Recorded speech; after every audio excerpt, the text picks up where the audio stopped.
ini sudah merdeka ya. Jadi pola pikir merdeka di kepala kita tuh juga harus dibangun gitu. Pendidikan itu sebuah proses untuk memanusiakan manusia. Kita lupa esensi pendidikan itu sendiri. Mau jadi guru seperti apa sih, guys? Pertanyaan sulit.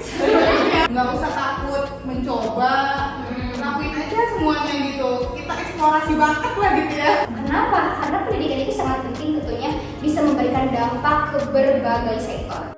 Assalamualaikum warahmatullahi wabarakatuh. Hi everyone, welcome to our channel Teman Istimewa. So, kali ini kita kedatangan tamu, teman-teman kita yang jauh-jauh menyempatkan hadir hanya untuk podcast ini. So, tanpa tunggu-tunggu, kita perkenalkan langsung aja ya. Hai guys. Hai.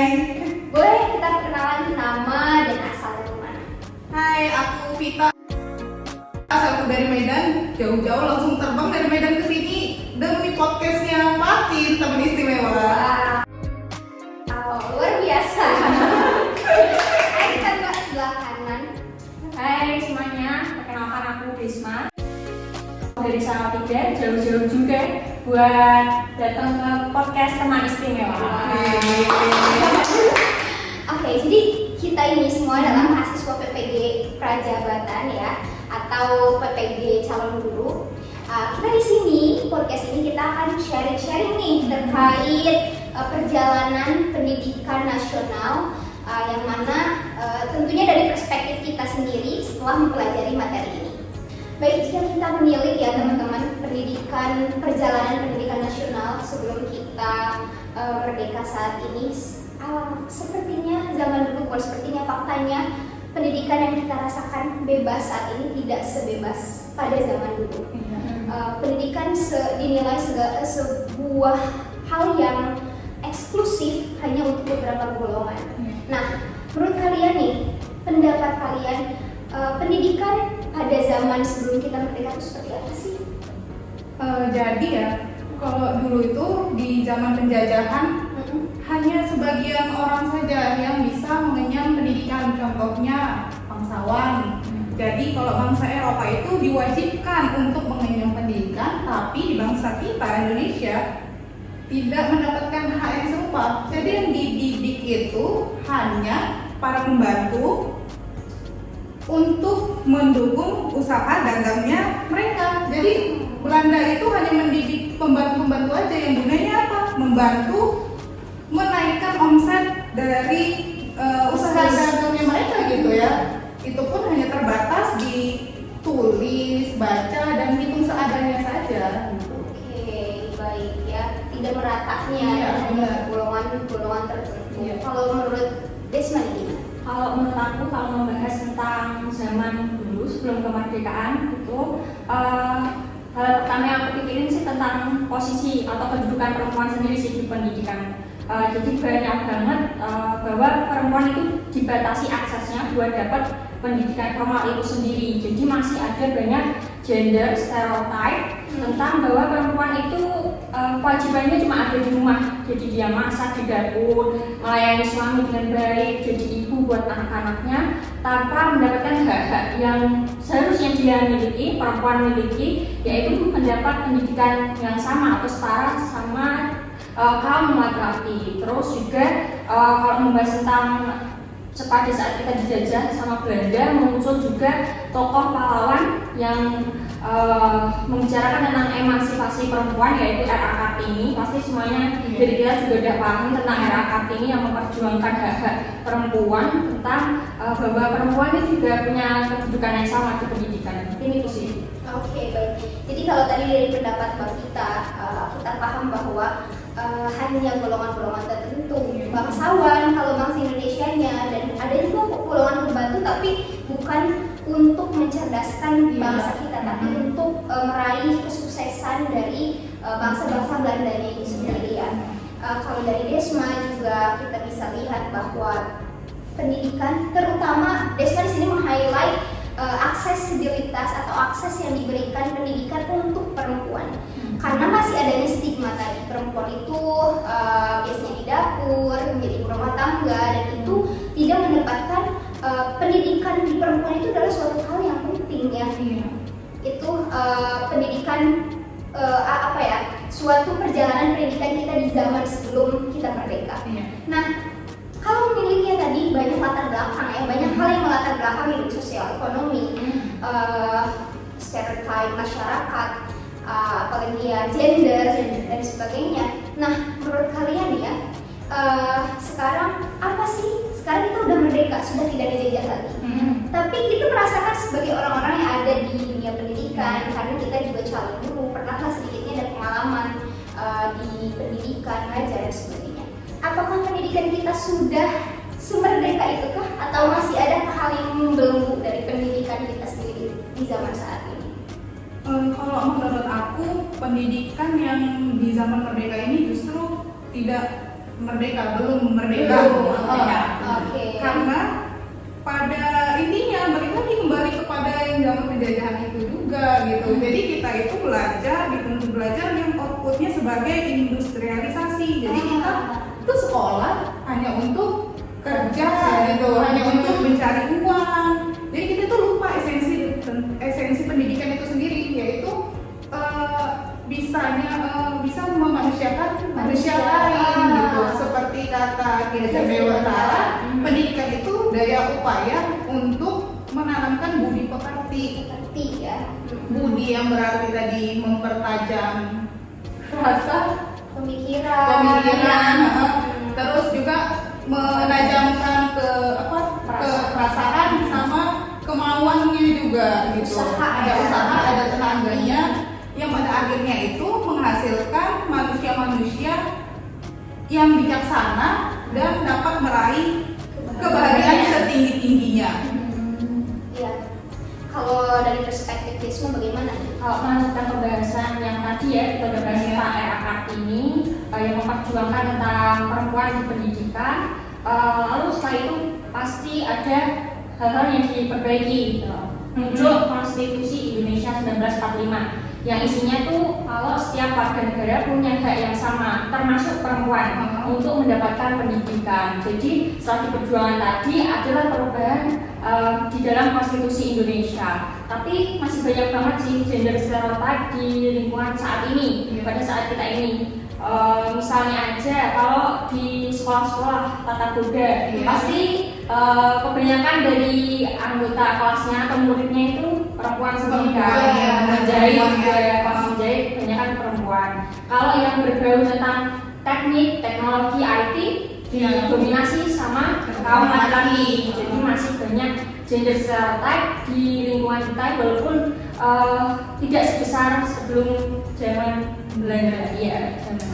Oke. So jadi iya betul ya, dari tadi Mbak Vita sedikit menyinggung tentang Ki Hajar Dewantara. Itu kita harus tahu ya sosok ini, karena sosok dibalik adanya awal mulanya pendidikan di Indonesia ini adalah Ki Hajar Dewantara.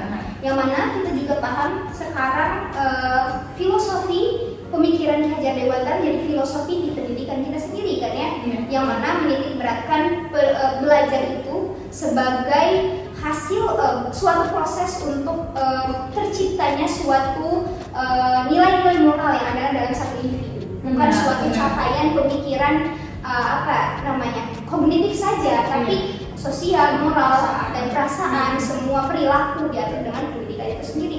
Nah, yang mana si pemikiran Ki Hajar Dewantara ini menjadi tolak ukur dalam perubahan dalam bidang kurikulum dan sebagainya. Tetap penggalangan itu adalah filosofi dari Ki Hajar Dewantara.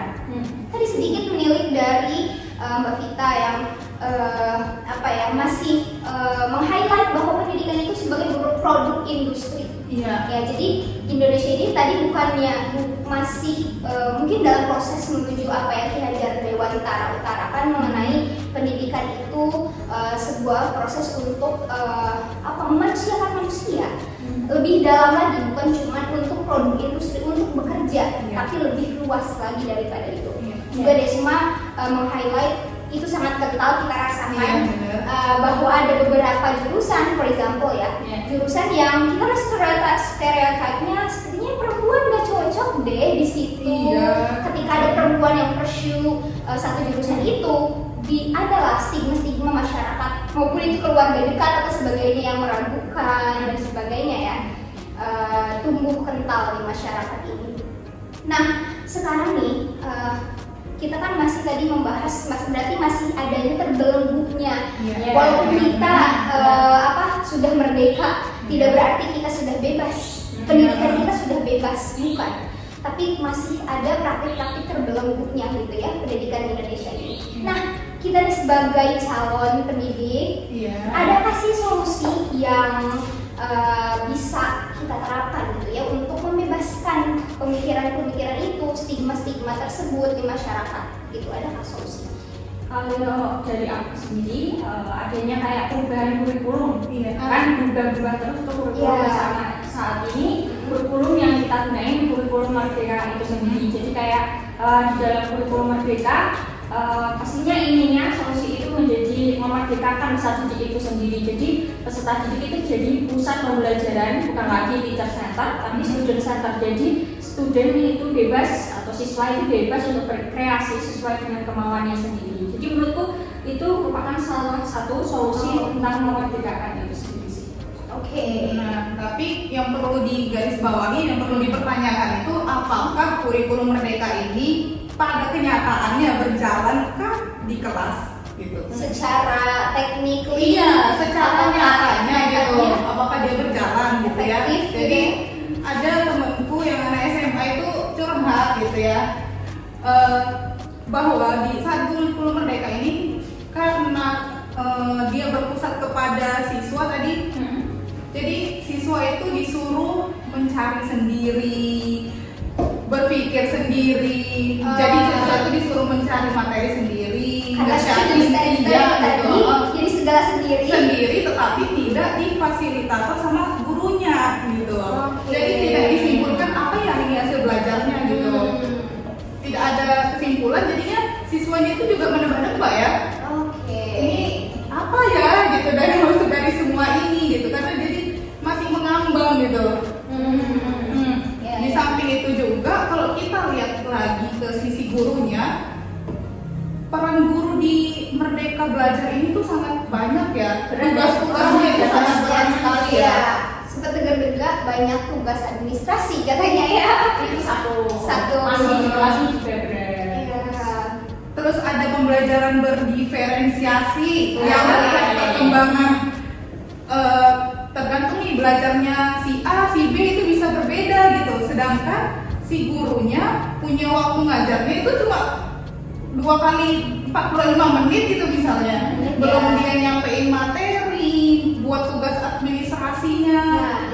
Itu bebannya itu terlalu banyak.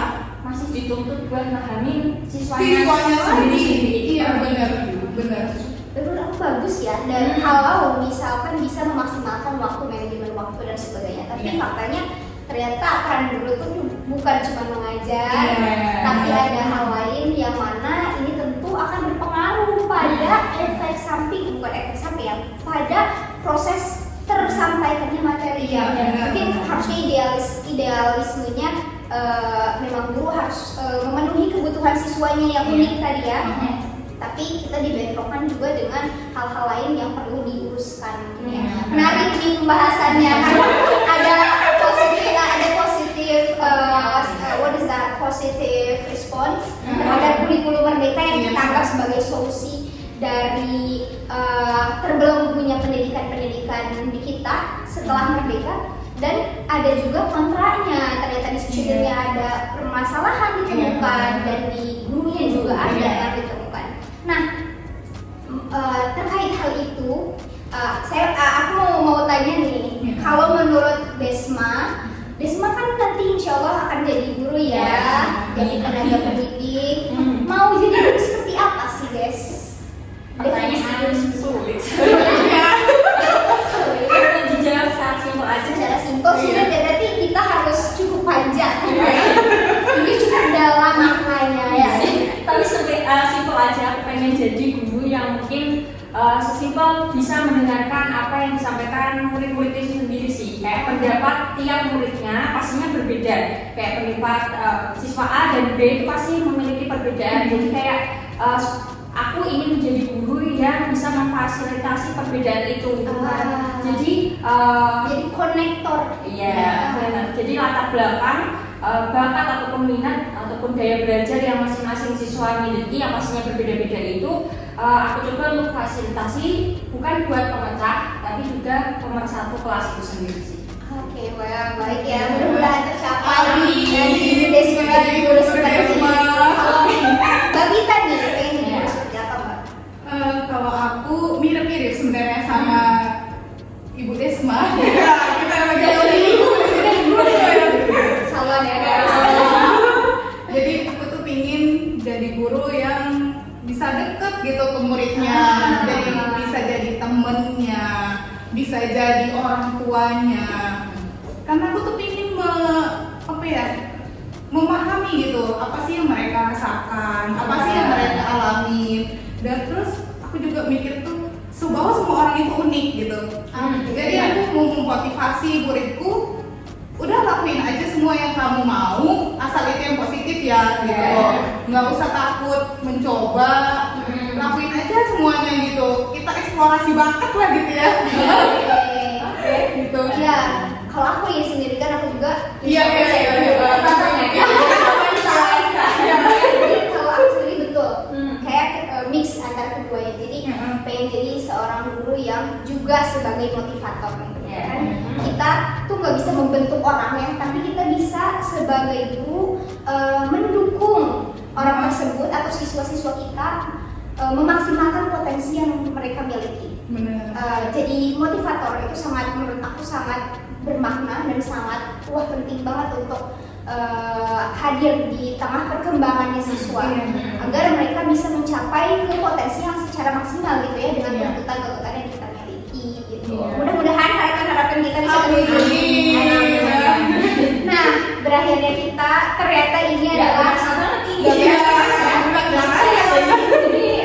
kita udah selesai sampai sana, tapi mungkin ada satu kesimpulan yang bisa kita tarik ya dari obrolan kita mengenai perjalanan pendidikan nasional ini. Kita tahu bahwa pendidikan itu bukanlah pendidikan bagi bangsa Indonesia bukan didapat dari suatu hal yang mudah. Perjuangan para leluhur kita, Ki Hajar Dewantara, R.A. Kartini, sehingga kita bisa merasakan bebasnya pendidikan bisa diakses oleh laki-laki dan perempuan. Kita bisa menjadi apa yang kita inginkan, tentu dengan hal-hal yang baik ya. Nah, kita inginnya semua bagian dari masyarakat mengambil aksi nyata dalam memperjuangkan kebebasan pendidikan yang ada di negara kita. Kenapa? Karena pendidikan itu sangat penting tentunya bisa memberikan dampak ke berbagai sektor. Itu bisa ekonomi, itu bisa budaya, secara pada ujungnya Ki Hajar Dewantara mengatakan pendidikan itu sebagai bentuk mengekspresikan diri, mencapai kebahagiaan yang setinggi-tingginya di tiap individu. Ya, dan ini juga sejalan tentunya dengan agama yang kita percayai bahwa belajarlah sampai ke liang lahat, betul. Jadi pendidikan atau belajar sepanjang hayat, kita menjadi pembelajar sepanjang hayat. Kita sebagai guru haruslah terus belajar juga, tidak merasa cukup dengan sudah menjadi guru. Bukan berarti kita sudah berhenti belajarnya, tapi terus mengembangkan diri, bagaimana memberikan pembelajaran yang baik dan sebagainya. Kalau sebagai siswa, mungkin di sini ada yang nonton ya, anak-anak, mudah-mudahan sebagai siswa juga memanfaatkan fasilitas yang kalian dapatkan, karena pada saat itu kembali lagi pada zaman itu tidak sebebas yang kita rasakan saat ini. Jadi pendidikan adalah suatu perjuangan dan perlu diperjuangkan. Mungkin segitu aja. Ada penutup mungkin dari Mbak Desma dulu.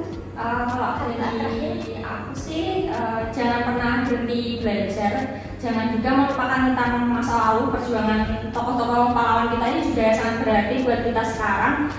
Sekarang ini jangan berhenti juga untuk belajar, untuk mengejar pendidikan kita di masa depan. Mungkin itu aja sih. Oke, kalau Mbak Vita. Kalau dari aku, karena kita ini sudah merdeka ya, jadi pola pikir merdeka di kepala kita tuh juga harus dibangun gitu. Ya, setidaknya kita harus berani untuk berpendapat. Ketika kita merasa itu nggak enak, kita berani untuk bilang gitu. Nah, sesimpel itu aja gitu.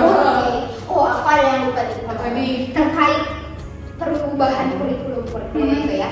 Karena kita tahu mempercayai bahwa perubahan kurikulum itu dilakukan karena adanya kebutuhan yang yang dilihat dari terjadinya perubahan zaman. Jadi kan harus terus ada perubahan itu. Kita mungkin sebagai guru mencoba, walaupun pasti terdapat hal yang bukan suatu hal yang mudah untuk kita adapt new rules, new curriculum, and etc.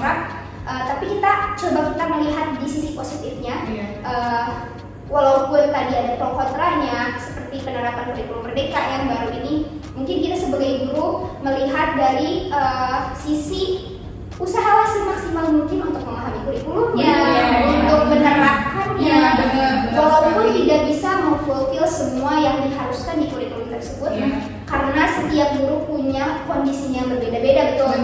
Dari siswanya, dari gurunya sendiri, kapasitas guru berbeda-beda dan sebagainya. Yang terpenting adalah mau belajar, dan usaha yang terbaik untuk menerapkan pembelajaran yang kita dapatkan untuk murid-murid kita. Oke. Berakhirnya